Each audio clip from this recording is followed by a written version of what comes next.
L'exécutif est prêt à accompagner le CSPJ vers un dénouement de la crise qui sévit au sein de l'institution.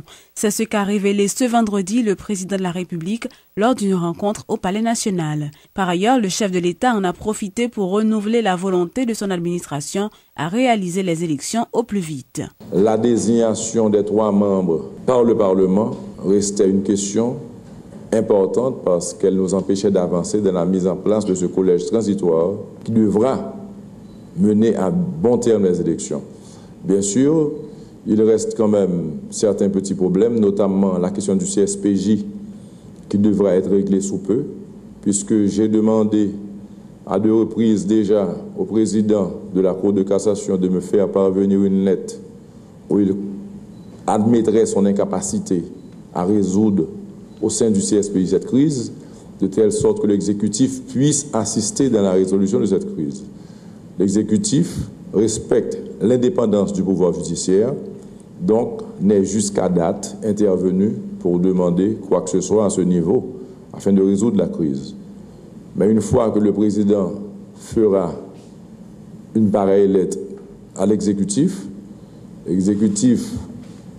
qui a pour mission de s'assurer que les institutions fonctionnent, se sentira à ce moment à l'aise pour intervenir et permettre la résolution de la crise. Le président de la République, Michel Martelly, a rencontré la vice-présidente du Parlement européen en fin de visite en Haïti ce vendredi. Les questions relatives aux élections et à la bonne gouvernance ont été au centre des discussions, explique le chef de l'État. Madame Isabelle Durin et moi venons d'avoir une réunion très fructueuse dans laquelle nous avons traité de nombreuses questions très importantes pour l'avenir économique d'Haïti.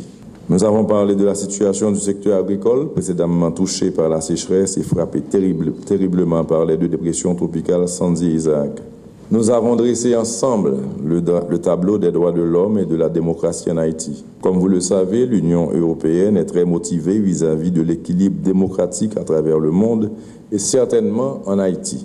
Autour de l'aide au développement, j'ai remercié particulièrement l'Union européenne pour le programme de reconstruction de bâtiments ministériels, le MTPDC et le ministère des Affaires étrangères, du bureau de l'ordonnateur national et la relocalisation des sinistrés, programme d'appui à la reconstruction et à l'aménagement de quartiers, la construction des diverses routes. En définitive, j'ai voulu rassurer Madame la vice-présidente du Parlement européen et les dirigeants et institutions de l'Union européenne que les fonds de coopération consacrés à des projets de développement ont non seulement une importance vitale pour mon pays, mais, comme je l'ai dit au Parlement, ces fonds sont bien utilisés et ils arrivent jusqu'à ceux qui en ont besoin. J'ai volontairement choisi de passer ici 4 jours, de rencontrer énormément de personnes, des gens de la société civile, des acteurs politiques, des acteurs économiques, de manière à essayer d'affiner un peu mieux c'est quoi ce peuple haïtien. Et franchement, je vous le dis très sincèrement, Monsieur le Président, et je le dis à messieurs, mesdames les journalistes, les Haïtiens, j'ai rencontré des gens courageux, des gens solides, des gens qui donnent envie de les aider. Et donc c'est pour ça que l'Union européenne restera aux côtés d'Haïti, c'est une évidence.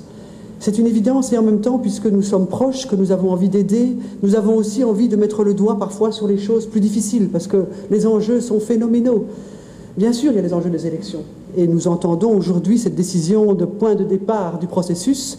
Nous serons à côté du gouvernement et du Parlement dans la mise en œuvre progressive, étape par étape, d'un processus électoral. C'est très très important aussi d'avoir un environnement sécure du point de vue démocratique, du point de vue politique. Comme Européenne et représentante du Parlement européen, je veux vous assurer de notre présence et de notre aide, mais aussi de notre franchise. Quand les choses ne vont pas bien, nous vous le dirons, pas nécessairement devant les journalistes, mais nous vous le dirons dans votre bureau. Mais c'est important, et je crois qu'une relation amicale, elle se construit aussi de cette façon-là, dans la franchise, dans l'honnêteté et dans la sincérité. Et je pense qu'aujourd'hui, en tout cas, vous nous donnez des signaux importants. Il y en a encore beaucoup à fournir, mais le chemin ne sera pas facile, mais les Européens seront à côté de vous pour le mener. L'ONU et les pays amis d'Haïti sont déçus par la lenteur affichée par les acteurs politiques haïtiens en ce qui a trait à l'organisation des prochaines élections. C'est ce qu'a révélé le chef civil de la MINUSTAH, Nigel Fisher. Par ailleurs, le représentant spécial de Ban Ki-moon en Haïti s'est dit étonné d'apprendre qu'au niveau du Parlement, la commission bicamérale sur les élections n'a pas été installée ce jeudi 14 février, alors que les présidents des deux chambres lui en avaient donné la garantie. Si on peut voir un accord sur la création du CTCEP avec les membres déjà nommés, si on peut voir qu'il y a une feuille de route pour avancer les élections, parce qu'il y a beaucoup de choses à faire, par exemple examiner la loi électorale, la loi sur les partis politiques, beaucoup à faire. Si on peut voir quelques avances, mais aussi si on peut aller au Conseil en disant on s'est mis d'accord avec le gouvernement sur cette feuille de route que j'ai mentionnée avec les 4 points. Déjà, ça peut améliorer, disons, la dynamique. Comme nous sommes déjà 13 mois en retard, je pense qu'il est très important que les élections auront lieu cette année. Je pense que c'est important, c'est essentiel pour la crédibilité du processus, mais comme j'ai dit, ce délai avec les élections est devenu ensemble des problèmes ici. Ainsi, il y a une importance symbolique clé qu'on doit avancer avec ces élections. Le prince Albert II de Monaco a effectué ce vendredi une visite officielle en Haïti. Lors d'un entretien avec le président de la République, le prince Alberto promet d'accompagner Haïti dans divers domaines, notamment l'agriculture, l'environnement et l'éducation. Il visite nous, pour me dire que depuis le tremblement de terre, il y a des actions que y a menées en Haïti. Il n'y a pas agi tout non laboratoire que il y a bien des sous-pieds ici qui pour faire des analyses sur les questions de santé pour maintenant qu'on pourra agir dans le domaine SIDA à travers la Fondation du Prince, fondation qui semblerait spécialisée dans les questions de l'environnement. Donc, pas besoin de dire que l'année ça comme décrété l'année de l'environnement. Nous avec Prince là sur les questions qui concernent Haïti. Mais le plus important, c'était de se mettre d'accord sur la nécessité pour nous mettre des représentations diplomatiques de ces deux pays, de telle sorte que deux équipes qui travaillent, préparer un accord cadre, un projet, pour nous identifier, côté que mutuellement, nous entraider nous. Le prince est pratiquement... Il a décidé qu'il voulait aider le pays d'Haïti. Une quinzaine d'étudiants haïtiens ont reçu ce vendredi un certificat de consultant pour les petites et moyennes entreprises PME. Le directeur général du ministère du Commerce et de l'Industrie, Luc Espeka, a fait remarquer que ces cadres assisteront les PME afin de les rendre plus compétitives, ce qui, selon lui, représente un défi pour le développement du pays. Le ministère conçoit que pour que le pays se développe et qu'on crée les emplois dont on a besoin pour stabiliser l'économie, il faut développer l'entreprise.